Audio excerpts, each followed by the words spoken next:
Morning friends, আজকে সকাল সকাল তোমাদের সঙ্গে একটু চায়ের আড্ডায় বসলাম। তোমরা সবাই ভালো আছো তো? আমি খুব ভালো আছি।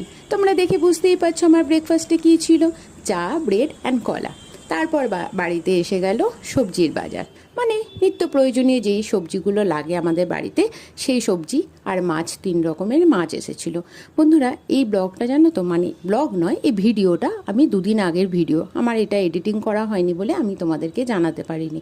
জানো তো বন্ধুরা, আমরা যেহেতু বাড়িতে 2 জন মানুষ থাকি, তো 3 রকমের মাছ এসেছিলো। সেটা কম কমই এসেছিলো, মানে অল্প পরিমাণে এসেছিলো।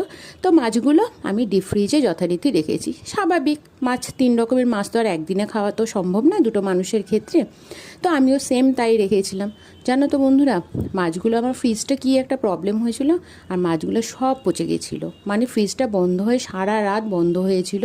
তারপরের দিন আমি বুঝতে পারিনি, যখন রান্না করব তখন মাছগুলো বার করে দেখছি মাছগুলো পুরো পচে গেছে। মানে ডিপ ফ্রিজটার পুরো একদম পুরো জল হয়ে গেছে, বরফ ফরফ কিচ্ছু ছিল না, পুরো জল হয়ে গেছে। তো ভীষণ মন খারাপ লাগছিল, এতগুলো মাছ পুরো নষ্ট হয়ে গেল। তো বন্ধুরা, তোমাদের কি এরকম হয়? তো হলে জানিও। টাটা।